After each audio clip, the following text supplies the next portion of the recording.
Overwatch has one tool that was underused in the past, but that might prove to be critical for its future. Let's have a look. Hey guys, I'm Dimsies from the Omnic Post. After almost 2 weeks of punching barrels, kicking chairs and even stabbing some doors, all just to find a Kiriko, I think it is safe to state that Mischief and Magic, the Overwatch 2 version of Prop Hunt, is a success. Now, I don't have access to Blizzard's data, but the reactions from my community on that game mode have been quite good. So much so that people seem to be asking to have this as a permanent addition to the arcade. And I have to agree. For me personally, this has been the best limited time game mode that they have ever had. In Overwatch 1 and Overwatch 2. I played it well beyond the duties that were stipulated in the challenges, which has never happened before. Is it something I want in the game permanently? Maybe. Not as much for myself as for the fact that it adds some type of playfulness to Overwatch. A type of playfulness that we've never had. Well, never. Look, Blizzard is good at that tongue-in-cheek type of humor. Or at least they used to be. And I think that dating sim and the Hanzo Valentine mode they released a few months ago proves that they might still have that. And while these modes were definitely quirky and funny, I don't think they are something that they can build on. Especially that Hanzo mode. But that's fine, they met their goal. In this case, this is different. If they added more maps, more props, maybe a hardcore mode for those that think that this version is a little too lenient, it might become a favorite among some player groups. And again, it is less sweaty, although some people can make anything sweaty. I guess it's some type of talent, an annoying one.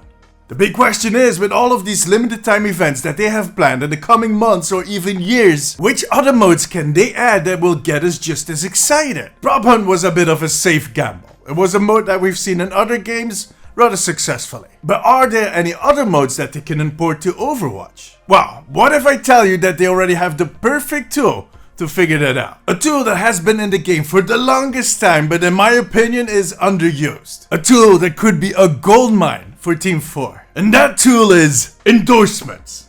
Yeah, no, I'm kidding. I mean, that still misses the ball extremely hard.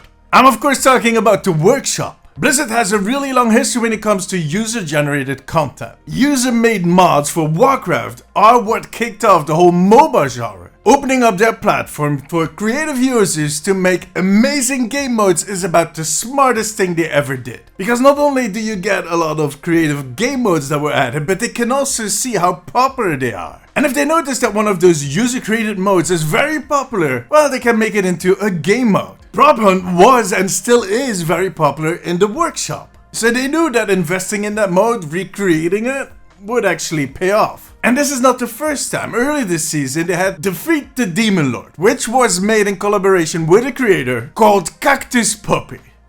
That sounds painful. For the puppy. Not so much for the cactus. Now, I didn't get around to playing it, but from what I've heard, it had some issues. Mainly balancing. It is a game mode where one huge Reinhardt takes on 4 other players. And those players can pick heroes from a limited roster. Now the Demon Lord needs to kill 30 of them, or at least get 30 kills, while the Hunter team only needs to get 3 kills. And the first one to reach that goal wins the game. But as I said, players were complaining about the balancing, which is not new. I mean, at this point it's one of our favorite things to do. Complaining about PvE, complaining about balancing. Yeah, the battle pass, well, there's a long list. I personally recently started playing a mode called One Dad, 11 Kids, which it sounds weird, I know. And it is very similar, but the dad needs to kill 100 kids, and the kids need to get 10 kills on the dad to win the game. On top of that, every minute, the hero randomly changes. So both for the dad or for the kids. And on the kids team, everybody gets the same hero. So you would get like a huge ass Mercy fighting 11 tiny Reinhardts. It's hilarious. Especially since I played it on one of the workshop maps.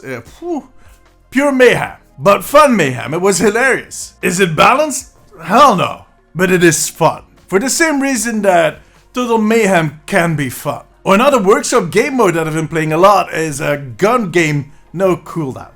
That last part is very important. In that mode you spawn on the workshop island with a random hero and you have 0 cooldowns. Hence the no cooldown. Now the first player to get 35 kills wins. And every time you kill an opponent you respawn as a completely new hero. It is glorious. That's the best way to put it. And sure, on all these modes there's people that are going to go sweaty. But overall, most people don't care if they win or lose, they're just having fun in the moment. And due to all that randomness, there's not really that sting as if you didn't perform well enough. You just blame the random numbers. I'm telling you, that workshop is a treasure chest, and it needs more love. They definitely did a lot of changes, but I think it needs more attention. They need to put it front and center, or at least a little more upfront. And look, that is going to benefit the team because there's going to be more people playing these modes, more people creating these modes, which means they have a lot of ideas and data. And besides that, there's people that make adjustments of existing modes in the workshop. There is, for instance, actually a Mischief and Magic remix, where they kind of up the difficulty a little bit, and some other twists. The rework of Life Reaver's controls back in the day when he launched were done in the workshop. And then there's a ton of modes that help you practice a certain character, certain abilities on that character, like wall riding on Lucia, which is similar to the masteries that we're getting. So I'm going back to my original opinion that this workshop is where the future of Overwatch lies. And where we can help out. If you have awesome ideas, try to implement them. Support the modes of others by playing them, by sharing them with your friends. And who knows, someday your favorite creator will get the chance to work with Blizzard and to kind of work out a whole new game mode that we all are going to enjoy. But tell me, do you occasionally play workshop modes? And which one is your favorite? Let me know in the comments. Join me during my streams on twitch.tv/DamesIsTV and make sure to subscribe for more updates on Overwatch.